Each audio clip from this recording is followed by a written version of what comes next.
Om Swastiastu, perkenalkan nama saya Nikoma Megawati, NIM 1815051006 dari kelas PTI 4D. Saat ini saya akan mendeklarasikan aplikasi sederhana yang saya buat untuk mengetahui memenuhi tugas UTS pemrograman mobile. Pertama-tama kita akan membuat bagian main Dart-nya yang dimana main Dart menjelaskan material apa saja yang dibuat, seperti saya membuat halaman login dan home. Pada setiap halaman akan terdapat code import. Code ini berfungsi untuk menggabungkan antar halaman yang dibuat. Pada code void main run up my app berfungsi untuk menjalankan aplikasi yang sedang kita buat. Pada aplikasi ini menggunakan stateless yang berfungsi sebagai properti yang ada pada kelas seperti login page dan home page, bersifat immutable dan semua nilai value bersifat final. Pada kelas widget build digunakan untuk membuat halaman pada aplikasi dengan material app untuk style UI-nya. Pada halaman login page Dart, kita akan membuat untuk halaman loginnya. Pertama-tama, kita deklarasikan untuk stateful widget. Pada login page ini, kita membuat state baru yang bernama new login page state. Pada kelas login page state, kita membuat text from untuk memasukkan email dan password. Untuk membuatnya, kita menggunakan final email dan final password dengan text from file. Pada email kita menggunakan keyboard tipe berupa text input tipe email address. Dengan initial values-nya kita menggunakan email kita sendiri, seperti saya menggunakan megawati.2@undixa.ac.id yang merupakan deklarasi dari input deklarasi. Hal ini juga sama dengan final password, yaitu menggunakan password kita sendiri dengan keyboard tab yang sama. Kita membuat final email dan final password, kita akan melanjutkan dengan membuat final login button-nya dengan menggunakan padding. Padding di sini kita menggunakan tipe @index.systematic dengan vertikal 16.0 dan anaknya berupa material dengan border radius, yaitu border radius.circular 30.0 dan shadow color dengan color blue accent shade 100 evolution 5.0. Kemudian anak yang kedua yaitu menggunakan material bottom dengan min width 200.0 dan height 42.0. Dan on process langsung ke navigator of context push named homepage.tag. Setelah membuat final button, kita akan membuat forget label, yaitu untuk mendeklarasikan forget passwordnya itu dengan cara yaitu menggunakan vault button dengan anak teks berupa tulisan forget button dengan style teks berwarna hitam. Setelah final semua dibuat, kita akan meretus scaffold dengan background, yaitu backgroundnya warna putih. Untuk body center, anaknya berupa list view, skin walk through, paddingnya @index.only, dan logo scissor-box, email scissor-box, password scissor-box, login button, dan forget label itu akan dijalankan secara bersamaan. Setelah kita membuat login page.dart, kita lanjutkan dengan membuat home page.dart. Yang pertama kita akan mengimport materialnya yang ada di main Dart.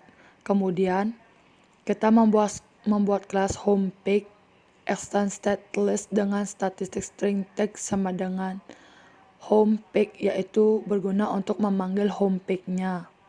Pada kelas home page di sini akan di-return itu berupa material app, theme data, dan home berupa theme aplikasi. Membuat kelas home page, kita akan membuat kelas theme app extends stateful widget, yaitu untuk membuat theme state create state berupa theme state.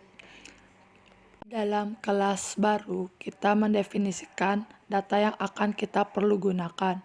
Dalam aplikasi ini, kita menambahkan nilai input dan output berupa double, sehingga akan menghasilkan 2 kali input dan memiliki nilai boolean, yang akan menjadi pilihan untuk memilih Kelvin atau Celsius. Pada fungsi initState, kita akan mendeklarasikan super.initState dan input-output bernilai 0.0 serta for-nya berupa true. Setelah kita mendeklarasikan nilai input, output, dan booleannya, kita akan membuat keyboard untuk menambahkan nilai pada Kelvin atau Celsius di tabelnya, yaitu dengan membuat keyboard type berupa text input type number on change str, yang bermaksud setiap kita akan menginputkan nilai, dia akan muncul. Setelah kita membuat teks, kita akan membuat deklarasi pada tabel yang akan tempat kita menginputkan nilai, yaitu dengan cara declaration input declaration label text, yaitu input nilai suhu $for false, maka hasilnya Kelvin atau Celsius sesuai pilihan. Setelah kita mendeklarasikan label teks tersebut, kita akan membuat kontainer TimeSuite yang berupa kontainer dengan padding at index al 15.0 dengan child row, children with get, dan teks K untuk Kelvin, radiusnya bold, group value FORC value false, on change V, set text kosong for RC V, dan pada Kelvin yaitu teks C, radio bold, group false for C, value to true, and change V, set text kosong FORC V. Dan kemudian kita akan membuat kontainer called VTN kontainernya, yang di sini itu untuk menghitung hasil dari nilai input yang kita tambahkan, yang itu dengan cara memasukkan rumus-rumus Kelvin ke Celsius atau Celsius ke Kelvin. Kemudian updating dialog berupa updating dialog content FORC false, maka teks yang diinput yaitu Kelvin ke Celsius atau Celsius ke Kelvin dengan show dialog context dialog. Kemudian kita akan menjalankan semua yang ada di halaman homepage dengan cara return scaffold, yaitu kita akan menjalankan aplikasi barnya, yaitu bodinya container dengan padding at index al 16.0 dengan kolom children widget, input filet, TimeSuite, dan cal buttonnya, sehingga akan terjalankan sesuai dengan yang kita inginkan. Habis itu kita akan menjalankan aplikasinya sesuai dengan video ini. Mungkin bisa bermanfaat. Mohon maaf jika ada kata-kata yang tidak dimengerti karena saya baru belajar.